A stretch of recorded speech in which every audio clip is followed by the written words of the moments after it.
Hi welcome to the story panda. 12 letters എന്ന് പറയുന്ന ഒരു ചൈനീസ് ഡ്രാമയാണ് നമ്മൾ കണ്ടുകൊണ്ടിരിക്കുന്നത്. കഴിഞ്ഞ എപ്പിസോഡിൽ നായകൻ നായികയുടെ വീട്ടിൽ നിന്ന് പൈസ കളക്ട് ചെയ്യുന്നത് വരെയാണ് നമ്മൾ കണ്ടത്. അവൻ അവിടെ നിന്ന് തിരിച്ച് പോകുന്ന വഴിക്ക് ഒരു അപ്പൂപ്പൻ ഒരു ഉന്തുവണ്ടിയിൽ കുറച്ച് സാധനങ്ങളുമായിട്ട് പോകുന്നുണ്ടായിരുന്നു. അവൻ്റെ അടുത്തെത്തുമ്പോൾ ഒരു ചെയർ തറയിൽ വീഴുന്നത് കാരണം അവൻ അതെടുത്ത് വെച്ച് ഹെൽപ്പ് ചെയ്ത് കൊടുക്കുകയാണ്. ആ ഉന്തുവണ്ടിയിൽ ഒരു മെയിൽ ബോക്സ് കാണുന്നത് ശ്രദ്ധിക്കുക കേട്ടോ. അത് കഴിഞ്ഞ് അവർ അടുത്ത സ്ഥലത്തേക്കാണ് പൈസ കളക്ട് ചെയ്യാനായിട്ട് പോകുന്നത്. പക്ഷേ അവിടുത്തെ കാര്യം അത്ര ഈസി ആയിരുന്നില്ല. കുറച്ചൊന്ന് ഫൈറ്റൊക്കെ ചെയ്തിട്ട് വേണം അവിടെ നിന്ന് വരാനായിട്ട്. അതുകൊണ്ട് തന്നെ നമ്മുടെ നായകൻ്റെ കൈക്ക് കുറച്ച് മുറിവൊക്കെ പറ്റുന്നുണ്ട്. അവർ ഫൈറ്റൊക്കെ കഴിഞ്ഞ് തിരിച്ച് ചായയുടെ സ്ഥലത്ത് വരും. ചോദിക്കുന്നുണ്ട്, നിനക്ക് മുറിവ് എങ്ങനെയുണ്ട്, നമുക്ക് ഡോക്ടറുടെ അടുത്ത് പോകണം. തങ്ങ് പറയും, അതത്രയ്ക്ക് സീരിയസ് ഒന്നും അല്ല, അതെന്നെ കൊല്ലത്തൊന്നും ഇല്ലല്ലോ. അപ്പോൾ പറയുന്നുണ്ട്, നാളെ തൊട്ട് നീ സ്കൂളിൽ പോകണം, നാളെ തൊട്ട് നീ ഒരു മോഡൽ സ്റ്റുഡൻ്റ് ആവുകയാണ്. അപ്പോൾ നമ്മുടെ നായകൻ പറയും, ഷിൻ എന്നെ വിളിച്ച് എല്ലാ ദിവസവും വഴക്ക് പറയാറുണ്ട്. ഞാൻ സ്കൂളിലേക്ക് പോകുന്നതിന് ഒറ്റ കാരണം മിസ്റ്റർ നിങ്ങളാണ്. പറയും, ഞാനും ഷിന്നും തമ്മിൽ യാതൊരു ബന്ധവുമില്ല. അപ്പോൾ തങ്ങ് നമ്മുടെ നായകൻ പറയും, അങ്ങനെയാണെങ്കിൽ അവളോടൊന്ന് ചെന്ന് പറയാവോ, ഞാൻ ഇനി തൊട്ട് സ്കൂളിൽ പോകുന്നില്ല എന്ന്. അപ്പോൾ പറയും, അങ്ങനെയൊന്നും അല്ല, അവൾ പറയുന്നതിൽ കാര്യമുണ്ട്, നീ അവളുടെ അഡ്വൈസ് ആയിട്ട് സ്കൂളിൽ പോകണം, നമുക്കിവിടെ ഒരു കമ്പ്യൂട്ടർ പേഴ്സൻ്റെ ആവശ്യം വരും, ബിസിനസ്സൊക്കെ വളർന്നു വരുമ്പോഴത്തേക്കും. എന്നിട്ട് ഇവർക്ക് രണ്ടുപേർക്കും അന്നത്തെ കൂലി വീതിച്ചു കൊടുക്കുകയാണ്. മുറിഞ്ഞ കൈകളുമായിട്ട് തങ് യേഷൻ അവൻ്റെ വീട്ടിലേക്ക് വരും. അവനന്ന് കിട്ടിയ പൈസയൊക്കെ അവൻ സേവ് ചെയ്യുന്ന പെട്ടിയിലെടുത്ത് വെക്കുകയാണ്. അവൻ്റെ വീട്ടിലാരുമില്ല, അവൻ ഒറ്റയ്ക്കാണ്. ഇവർ നടത്തുന്ന ഒരു ബഡീസ് ബില്യാർഡ്സ് എന്ന് പറയുന്ന ഒരു പ്ലേസ് ഉണ്ട്. അവിടേക്ക് റാറ്റ് കുറച്ച് ചിപ്സുമായിട്ട് വരികയാണ്. അവിടെ ക്യാഷ് കൗണ്ടറിലിരിക്കുന്ന ഒരു പെൺകുട്ടിയാണ് ഇവള്. അവളെ അവന് ഭയങ്കര ഇഷ്ടമാണ് കേട്ടോ. ആ പ്ലേസിൽ രണ്ടാമത്തെ നിലയിൽ അവർ വീഡിയോ ടേപ്പിട്ട് മൂവീസൊക്കെ കാണിക്കും. അപ്പോൾ പുതിയ സീരീസും സിനിമയൊക്കെ വന്നത് അതിനെക്കുറിച്ച് അവൾ എഴുതുകയാണ് നോട്ടീസ് ബോർഡിൽ. റാറ്റ് വന്ന് അവൾക്ക് ചിപ്സ് വേണമെന്ന് പറയുമ്പോൾ അവളുടെ കൈ ഡേർട്ടിയാണ്, അതുകൊണ്ട് ഇത്തവണ വേണ്ടാന്ന് പറയും. എന്നിട്ട് റാറ്റ് പറയുന്നുണ്ട്, ഞാനും കൂടി കുറച്ച് പൈസ സേവ് ചെയ്യുന്നുണ്ട്, ഞങ്ങൾ പുതിയൊരു ബോട്ട് വാങ്ങാൻ ഉദ്ദേശിക്കുന്നുണ്ട്, നിനക്കിഷ്ടമുണ്ടെങ്കിൽ നിനക്ക് ഞങ്ങളുടെ കൂടെ വരാം.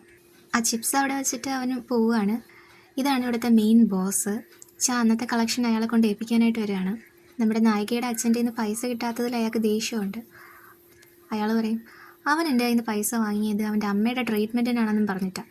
അവൻ്റെ അമ്മ ഇപ്പോൾ ചത്തു, ഇനി എനിക്ക് അവൻ പൈസ തിരിച്ചു തരൂ. അപ്പോൾ പറയും, കുറച്ച് സോഫ്റ്റ് കോർണറുള്ള ആളാണ്, അവരുടെ അമ്മയുടെ ഫ്യൂണറൽ നടക്കുകയാണ്. അപ്പോൾ ബാവു പറയും, അതെൻ്റെ പ്രശ്നമല്ലല്ലോ, അതെന്തായാലും അവൻ്റെ ഫ്യൂണറല്ലല്ലോ, അല്ലാത്തിടത്തോളം കാലം എനിക്ക് അവൻ്റെ നിന്ന് പൈസ വാങ്ങിച്ചുകൊണ്ട് തന്നേ പറ്റൂ. അങ്ങനെ ബാവു ചായ മാറ്റിയിട്ട് വേറൊരാളെ ഏൽപ്പിക്കുകയാണ് ഈ ബോർഡിൽ നിന്ന് പൈസ കളക്ട് ചെയ്യാനായിട്ട്. എന്നിട്ട് ഈ ഗ്യാങ് ലീഡർ ബാവു എല്ലാവരുടെയും മുന്നിൽ വെച്ചിട്ട് ചായ അങ്ങ് അധിക്ഷേപിക്കുകയാണ്. എപ്പോൾ പൈസ വാങ്ങാൻ പോയാലും അവൻ അവിടെ നിന്ന് അടി വാങ്ങിയിട്ടേ വരാറുള്ളൂ. അപ്പോൾ എല്ലാവരും കൂടെ ഇരിക്കുന്നവരൊക്കെ ചിരിക്കുകയാണ്. എന്നിട്ട് ബാവു പറയും, 2-3 കൊച്ചു പിള്ളേർ നിൻ്റെ കൂടെ ഉണ്ടെന്ന് കരുതി നീ അത്രയ്ക്ക് വലിയ ഇമ്പോർട്ടൻ്റ് ആണെന്നൊന്നും വിചാരിക്കേണ്ട. ഞാനില്ലെങ്കിൽ നീ ഇവിടെ നിൽക്കാൻ പോലും യോഗ്യത കാണില്ല, നീ ഏതെങ്കിലും ഒരു ഓരത്ത് കിടന്ന് പുഴുത്തരിച്ച് ചാവത്തേ ഉള്ളൂ. അതുകൊണ്ട് നിൻ്റെ സ്ഥാനം എന്താണെന്ന് നീ എപ്പോഴും ഓർത്തിരിക്കണം. അങ്ങനെ അവൻ്റെ കയ്യിൽ കുറച്ച് പൈസ കൊടുത്തിട്ട് പോകാൻ പറയുകയാണ്. ഇതാണ് അവിടുത്തെ സ്കൂള്. അവിടുത്തെ മെയിൻ ക്ലാസ് ടീച്ചർ ഇവളാണ്. അവളുടെ പേര് തൻഷിൻ. ഇവളെ നിരന്തരം നിർബന്ധിക്കുന്നത് കൊണ്ടാണ് നമ്മുടെ നായകൻ സ്കൂളിലേക്ക് വരുന്നത് തന്നെ. അവൻ്റെ ആദ്യത്തെ ദിവസം അവൻ ഒരുപാട് ലേറ്റ് ആയിട്ടാണ് വരുന്നത്. അപ്പോൾ അവൾ കുറച്ച് വഴക്ക് പറയുന്നുണ്ട്. എന്നിട്ട് അവന് കുറച്ച് ഉപദേശമൊക്കെ കൊടുക്കുന്നുണ്ട്. ഇവിടെ നന്നായിട്ട് പഠിക്കുകയാണെങ്കിൽ നിനക്ക് അത്യാവശ്യം ഡീസൻറ്റ് ജോലി കിട്ടും, നിൻ്റെ ജീവിതം സെറ്റിലാക്കാനായിട്ട് അത് തന്നെ മതി. എന്നിട്ട് അവൾ അവനോട് ചോദിക്കും, നിൻ്റെ കൈക്ക് എന്താ പറ്റിയത്, കൈ എങ്ങനെയാണ് മുറിഞ്ഞത്, ഇനി മുതൽ നീ സ്കൂളിൽ വരാൻ തുടങ്ങിയിട്ടുണ്ട്, അതുകൊണ്ട് ഡെറ്റ് കളക്ഷനൊക്കെ നിർത്തി ഫൈറ്റിംഗ് ഒക്കെ നിർത്തി മര്യാദയ്ക്ക് പഠിക്കാനായിട്ട് നോക്ക്. ചാതങ്ങുമായിട്ടുള്ള നിൻ്റെ പരിപാടിയൊക്കെ നിർത്തിക്കോ, അതായത് നമ്മുടെ അങ്ങനെ മിസ്സ് ക്ലാസ്സിൽ വരികയാണ്. എന്നിട്ട് അവനെ ഇൻട്രൊഡ്യൂസ് ചെയ്യാണ്. നമുക്ക് ഈ സെമസ്റ്ററിൽ പുതിയൊരു കുട്ടി വന്നിട്ടുണ്ട്. അവനകത്തേക്ക് കയറി വന്ന് നേരെ പോയി ഇരിക്കാൻ നോക്കുമ്പോൾ അവൾ വിടുന്നില്ല. വന്ന് നിന്നെ ഇൻട്രൊഡ്യൂസ് ചെയ്യുക എല്ലാവർക്കും മുന്നിൽ. അങ്ങനെ അവൻ വീണ്ടും വന്ന് ഇൻട്രൊഡ്യൂസ് ചെയ്യണം, എൻ്റെ പേര് തങ് യേഷൻ. അവൻ നോക്കുമ്പോൾ നേരെ കാണുന്നത് അന്ന് ഡെറ്റ് കളക്ട് ചെയ്യാൻ പോയ ഇബോയുടെ മകൾ ഹൈത്താങ് അവിടെ ഇരിക്കുന്നുണ്ട്. ഹൈത്താങ്ങാണ് ക്ലാസ്സിലെ മോണിറ്റർ. അപ്പോൾ ടീച്ചർ അവളോട് പറയുന്നുണ്ട്, അവൻ പുതിയ കുട്ടിയല്ലേ, അവൻ്റെ മെറ്റീരിയൽസൊക്കെ നീ കളക്ട് ചെയ്ത് അവന് കൊടുക്കണം, കൂടാതെ ക്ലാസ് ഫണ്ട് അതും കളക്ട് ചെയ്യണം. അപ്പോൾ അവൾ ഓക്കെ മിസ് എന്ന് പറയാണ്. അവൻ സീറ്റിൽ പോയിരുന്നിട്ട് അവളെ നോക്കുന്നുണ്ട്. അന്നത്തെ ക്ലാസ് കഴിഞ്ഞ് എല്ലാവരും പുറത്തേക്ക് പോകും. അപ്പോൾ ഇവൻ ഇറങ്ങുമ്പോൾ 2 പയ്യന്മാർ ഇവൻ്റെ അടുത്ത് വന്ന് സംസാരിക്കുകയാണ്. ഇവന്മാർ വലിയ എന്തോ സംഭവമാണെന്നുള്ള രീതിയിലാണ് അവൻ്റെ അടുത്ത് പോയി സംസാരിക്കുന്നത്. മറ്റേ വലിയ ഗ്യാങ് ലീഡർ ബാവോ ഉണ്ടല്ലോ, അതിൽ വേറൊരു അണ്ടർലിംഗ് ഉണ്ട്, അവൻ്റെ കൂടെ ഉള്ളതാണ് ഇവന്മാർ. നീ ഫുട്ബോൾ കളിക്കുമെങ്കിൽ ഞങ്ങളുടെ കൂടെ വാ എന്ന് പറയുമ്പോൾ അവൻ പറയും, ഇപ്പോൾ ഇല്ല, അടുത്ത തവണ ആവട്ടെ, എനിക്കിപ്പോൾ സമയമില്ല എന്ന് പറഞ്ഞ് അവൻ പോവുകയാണ്. അതവന്മാർക്ക് അത്രയ്ക്ക് ഇഷ്ടപ്പെടുന്നുമില്ല.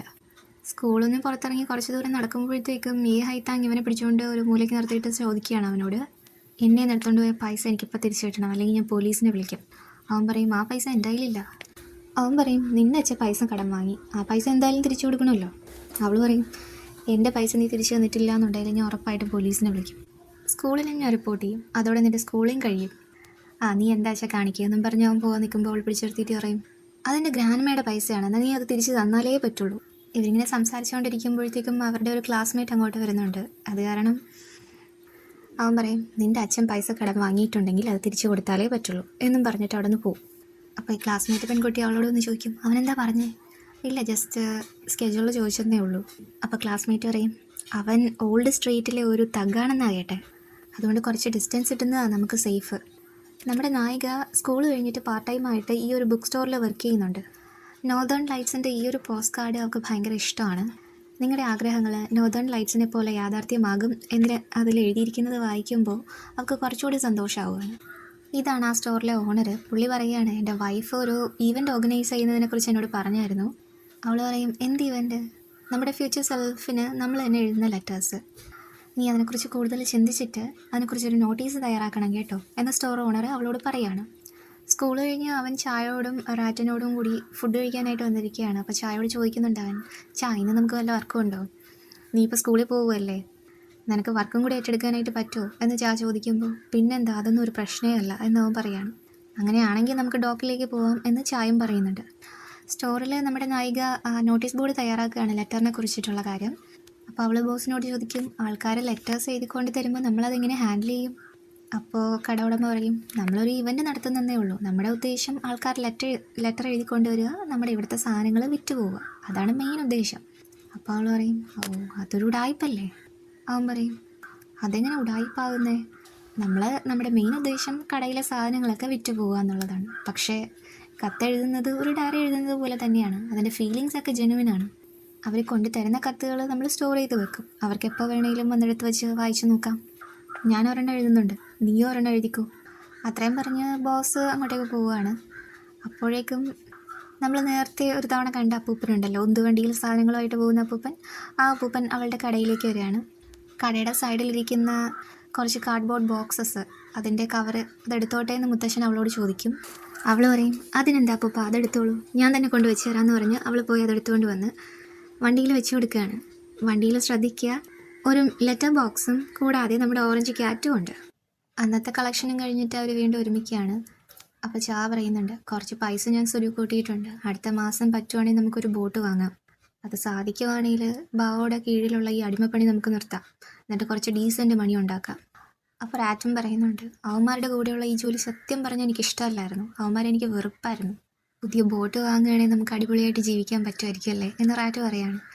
അപ്പോൾ നമ്മുടെ നായകൻ ആകെ വറീഡ് ആവുന്നുണ്ട്, ബാവയുടെ ബിസിനസ് നമ്മൾ അടിച്ചു മാറ്റുകയാണെങ്കിൽ ശരിയാവോ? അവൻ്റെ ആൾക്കാർ ബോട്ടിലും വർക്ക് ചെയ്യുന്നുണ്ട്.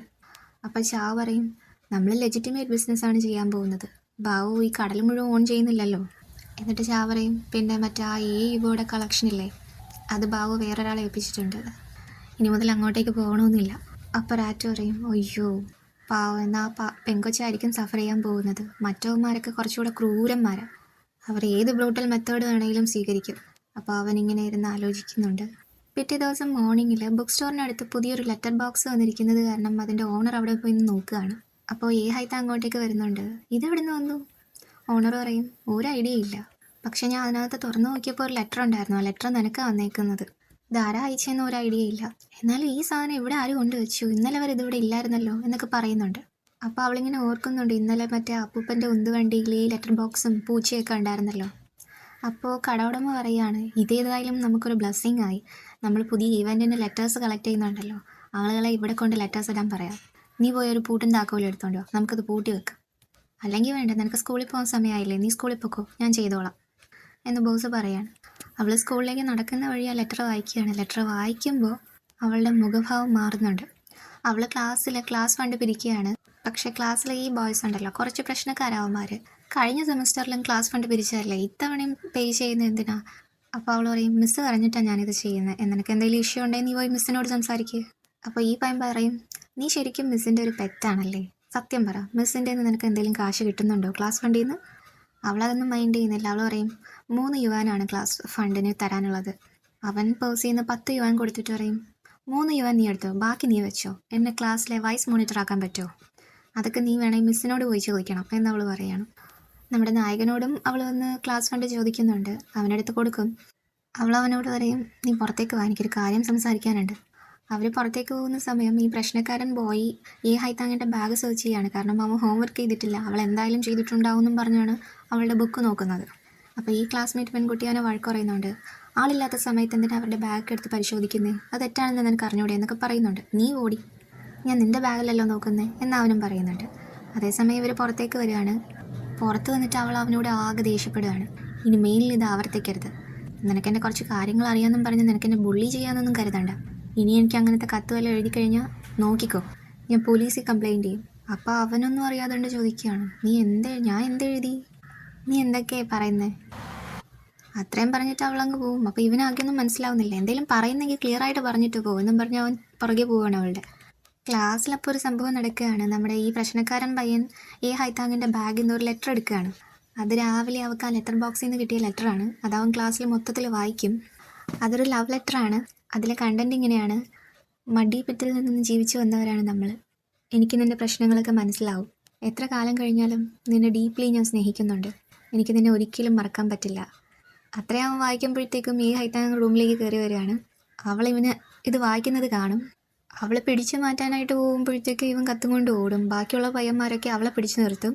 അപ്പോൾ ഇവൻ ബാക്കി വായിക്കും. ഈ ലവ് ലെറ്റർ എഴുതിയിരിക്കുന്ന ആരാണെന്ന് അറിയാമോ? ഷുന്നാണ്. അപ്പോൾ ബാക്കിയുള്ളവർ ചോദിക്കും, ഷുന്നോ അതാര്, നിങ്ങൾക്ക് ഗസ് ചെയ്യാവുന്നതല്ലേ ഉള്ളൂ. അപ്പോഴേക്കും അവൻ ക്ലാസ്സിലേക്ക് കയറി വരും. അപ്പോൾ എല്ലാവരും കൂടെ ബഹളം വയ്ക്കുകയാണ്, ഷുൻ വന്നിട്ടുണ്ട്. അവൻ ദേഷ്യത്തോടെ വന്നിട്ട് ഈ പ്രശ്നക്കാരൻ പയ്യനെ ഒറ്റ ചവിട്ട് കൊടുക്കും. എന്നിട്ട് അവൻ്റെ കയ്യിലിരുന്ന ലെറ്റർ പിടിച്ച് വാങ്ങിയിട്ട് ഇതെന്താ ഇതെന്ന് ചോദിക്കും. അപ്പോൾ അവൻ പറയും, എടാ നിനക്ക് വായിക്കാൻ അറിഞ്ഞൂടെ? തങ് യേഷൻ, ഇത് നീ എഴുതിയ ലെറ്റർ അല്ലേ? എന്നിട്ട് എന്നോടാണോ ചോദിക്കുന്നത് ഇതെന്താന്ന്? അപ്പോൾ അവൾ അവിടേക്ക് വന്നിട്ട് ആ ലെറ്റർ പിടിച്ച് വാങ്ങിച്ചിട്ട് അത് കീറുകയാണ് പീസായിട്ട്. അപ്പോഴേക്കും ക്ലാസ്സിൽ മിസ്സ് കയറി വരും. മിസ്സ് ഇവരെ രണ്ടുപേരെയും സ്റ്റാഫ് റൂമിലേക്ക് വിളിപ്പിക്കുകയാണ്. മിസ്സിൻ്റെ കയ്യിൽ ആ ലെറ്ററും ഉണ്ട്. എന്നിട്ട് അവനെ കുറേ വഴക്ക് പറയുകയാണ്. എടാ നീ 2-3 ദിവസത്തിന് മുന്നേ അല്ലേ ക്ലാസ്സിലോട്ട് വന്ന്, എന്നിട്ട് എന്താ എഴുതി വെച്ചേക്കുന്നത്? അവൻ ആവുന്നതും പറഞ്ഞു നോക്കുന്നുണ്ട്, ഇത് ഞാൻ എഴുതിയതല്ല. അപ്പോൾ മിസ്സ് അവളടുത്ത് പറയുകയാണ്, എന്താ ഇതൊക്കെ, നീയെങ്കിലും സത്യം പറ, ഇതിവന്ന് എനിക്ക് എഴുതി തന്നതാണോ? അവളിങ്ങനെ മിണ്ടാക്കുമ്പോൾ അവൻ പറയും, എന്തെങ്കിലും വാ തുറന്ന് പറയും എന്നും പറഞ്ഞ് അവളുടെ കയ്യിലിട്ടടിക്കുകയാണ്. അപ്പോൾ മിസ്സ് അവനെ വഴക്ക് പറയും, ദേഹത്തൊന്നും ടച്ച് ചെയ്യണ്ട. അവൻ പറയും, വാ തുറന്ന് എന്തെങ്കിലും പറയോ, ഞാനൊന്നും നിനക്ക് തന്നിട്ടില്ല എന്ന്. മിസ്സ് എന്നിട്ട് അവളോട് ക്ലാസ്സിലോട്ട് പോകാൻ പറയും. എന്നിട്ട് അവനെ വീണ്ടും വഴക്ക് പറയുകയാണ്. എടാ നിന്നോട് ഇവിടെ വരാൻ പറഞ്ഞത് പഠിക്കാനല്ലേ, അത് അല്ലാണ്ട് ഇതുപോലെയുള്ള നോൺസെൻസ് എഴുതി കാണിക്കാനാണോ? ഇത് കണ്ടാൽ തന്നെ അറിയാമല്ലോ നിൻ്റെ ഹാൻഡ് റൈറ്റിംഗ് ആണല്ലോ. അപ്പോൾ അവൻ പറയും, ഇത് എൻ്റെ ഹാൻഡ് റൈറ്റിംഗ് പോലെ ഉണ്ടെങ്കിലും ഞാനല്ല ഇത് എഴുതിയത്. അപ്പം മിസ്സ് പറയും, പിന്നെ ആരാ, ഞാനോ? എന്തായാലും പോയിട്ട് ഒരു സെൽഫ് ക്രിറ്റിസിസം ലെറ്റർ എഴുതിയിട്ട് വാ. അവൻ ആകെ ദേഷ്യപ്പെടുകയാണ്, ഞാൻ എഴുതത്തില്ല, കാരണം ഇത് ഞാനല്ല എഴുതിയത്. ക്ലാസ് കഴിഞ്ഞ് അവൾ ഇറങ്ങിപ്പോവും. അപ്പോൾ നമ്മുടെ നായകൻ വന്ന് ഈ പ്രശ്നക്കാരൻ പയ്യൻ്റെ ചോദിക്കുകയാണ്, ആ ലെറ്റർ എവിടെ നിന്നാണ് വന്നേ? അത് അവളുടെ ബാഗിലുണ്ടായിരുന്നതാ, നീയാണോ അങ്ങനെ ചെയ്തത്? അവൻ പറയും, ഞാനൊന്നും ചെയ്തിട്ടില്ല, പോരാത്തതിന് എനിക്ക് അത്രയും നന്നായിട്ട് എഴുതാനും അറിയത്തില്ല, നിൻ്റെ പേരല്ലേ അതിലുണ്ടായിരുന്നേ. ഇത്രയും കേൾക്കുമ്പോൾ നമ്മുടെ നായകൻ അവൻ്റെ ഉടുപ്പിനിങ്ങനെ കുത്തിപ്പിടിക്കുകയാണ്. എന്നിട്ട് പറയും, നീ സൂക്ഷിച്ചോ, ഇത് നീയാണ് ചെയ്തതെന്ന് അറിഞ്ഞു കഴിഞ്ഞാൽ നിൻ്റെ കൈ ഞാൻ ഒടിക്കും. അപ്പോഴേക്കും മിസ്സ് ക്ലാസ്സിലേക്ക് വരുന്നുണ്ട്. എടാ നീ എന്താ ചെയ്യുന്നത്, വെറുതെ വിട്. മിസ്സിൻ്റെ കൂടെ വേറെ ഒരാളും നിൽപ്പുണ്ട്. അത് ഇബോയുടെ അച്ഛനായിരുന്നു. അവനെയും സ്റ്റാഫ് റൂമിലേക്ക് വിളിപ്പിക്കും. എന്നിട്ട് അച്ഛൻ അവളെ കുറേ കുറ്റം പറയുകയാണ്. അപ്പോൾ മിസ്സ് പറയും, അത് അവളുടെ കുഴപ്പമല്ല, ഞാൻ ശ്രദ്ധിക്കണമായിരുന്നു. അപ്പോൾ അവളുടെ അച്ഛൻ പറയുമ്പേ, അങ്ങനെ പറയില്ലേ മിസ്സിൻ്റെ തെറ്റൊന്നും അല്ലാതെ, ഇതെൻ്റെ തെറ്റാണ് ആക്ച്വലി. എൻ്റെ ജോലിയുടെ ഭാഗമായിട്ട് എനിക്ക് അവളെ അധികം ശ്രദ്ധിക്കാനൊന്നും പറ്റിയില്ല, വളർത്തു ദോഷം എന്നല്ലാണ്ട് എന്ത് പറയാനാ. മിസ്സിനറിയാമല്ലോ, അവളുടെ ഗ്രാൻഡ്മ മരിച്ചുപോയി. പിന്നെ എൻ്റെ ജോലിയുടെ ഭാഗമായിട്ട് ഞാൻ വീട്ടിലില്ലായിരുന്നു. അവരുടെ വയസ്സും പ്രായം അതല്ലേ, അപ്പോൾ അവർ ജസ്റ്റ് ഫ്രണ്ട്സ് ആവാനായിട്ട് ശ്രമിക്കുന്നതായിരിക്കും. അപ്പോൾ അവനിങ്ങനെ എന്താ ഇങ്ങനെ പറയുന്നതെന്നും പറഞ്ഞ് തലയാട്ടുന്നുണ്ട്. അവളുടെ അച്ഛൻ പറയും, മിസ് ഇത്തവണ അവരോട് ക്ഷമിച്ചേക്ക്, വീട്ടിൽ ചെന്നിട്ട് ഞാൻ അവളെ 2 വഴക്ക് പറഞ്ഞോളാം, മിസ് അവരോട് ക്ഷമിക്കണം കേട്ടോ. അപ്പോൾ മിസ് പറയും, അത് പ്രശ്നമൊന്നുമല്ല, സീനിയർ ഇയർ സ്ട്രെസ്ഫുൾ ആണ്. അച്ഛൻ പറയും, ഞാൻ എന്നെ ശ്രദ്ധിച്ചോളാം. ഇവനാണോ ആ പയ്യൻ, എന്താ നിൻ്റെ പേര് എന്ന് അവളുടെ അച്ഛൻ ചോദിക്കുമ്പോൾ അവനൊന്നും മിണ്ടുന്നില്ല. അപ്പോൾ മിസ്സ് ദേഷ്യപ്പെടുന്നുണ്ട്, എടാ നിൻ്റെ പേര് പറയും, എഴുന്നേറ്റ് നിൽക്ക്. അവളുടെ അച്ഛൻ അവൻ്റെ അടുത്ത് വന്നിട്ട് പറയും, മോനെ നോക്ക്, നിങ്ങൾ ഫ്രണ്ട്സ് ആവുന്നതിൽ എനിക്ക് ഒരു കുഴപ്പമില്ല, പക്ഷേ ഇതിപ്പോൾ പഠിക്കേണ്ട സമയമാണ്, അതുകൊണ്ട് പഠിത്തത്തിൽ ശ്രദ്ധിക്കണം. കുട്ടികളായിരിക്കുമ്പോൾ നിങ്ങൾ ചെയ്യേണ്ട കാര്യം മാത്രമേ ചെയ്യാവൂ, അതിനപ്പുറം നിങ്ങൾ ചിന്തിക്കാൻ പാടില്ല. അപ്പോൾ അവൻ അവളുടെ അച്ഛൻ്റെ അടുത്ത് പറയാണ്, നിങ്ങൾ എന്തിനാ എന്നെ ലെക്ചർ ചെയ്യുന്നത്, പോരാത്തതിന് ആ ലെറ്റർ ഞാനല്ല എഴുതിയത്. അപ്പോൾ മിസ് ഇടയ്ക്ക് പറയുന്നുണ്ട് അവനെ വഴക്ക്, ഇങ്ങനെയാണോ സംസാരിക്കാനുള്ളത് മുതിർന്നവരോട്? അവളുടെ അച്ഛൻ വീണ്ടും സോഫ്റ്റായിട്ട് അങ്ങ് സംസാരിക്കുന്നുണ്ട്. ഇത്തവണ ഇതൊരു ജോക്കായിട്ട് വിടാം, പക്ഷെ നീ എനിക്കൊരു പ്രോമിസ് തരണം, അടുത്ത തവണ ഇങ്ങനെയൊരു സംഭവം ഉണ്ടാവില്ല എന്ന്. അപ്പോൾ മിസ്സ് പറയും, അത് ഞാൻ ഉറപ്പ് തരാം, ഇനി ഇതുപോലൊരു സംഭവം ഉണ്ടാകത്തേ ഇല്ല. അപ്പോൾ അവളുടെ അച്ഛനെ ലെറ്ററിനെ കുറിച്ച് ചോദിക്കുന്നുണ്ട്, അതെവിടെ? അപ്പോൾ മിസ്സ് പറയും, വയ്യ അത് ഞാൻ കീറിക്കളഞ്ഞു. അപ്പോൾ അവളുടെ അച്ഛൻ പറയും, എന്നാൽ നമുക്ക് ഈ പ്രശ്നം ഇവിടെ തന്നെ അങ്ങ് തീർത്തേക്കാം. അങ്ങനെ അവളെയും വിളിച്ചുകൊണ്ട് വീട്ടിലേക്ക് പോവാണ്. മെസ്സും അവരുടെ കൂടെ പുറത്തു പോയ സമയം അവൻ ആ വേസ്റ്റ് ബാസ്ക്കറ്റിൽ നിന്ന് ലെറ്റർ എടുക്കുകയാണ്.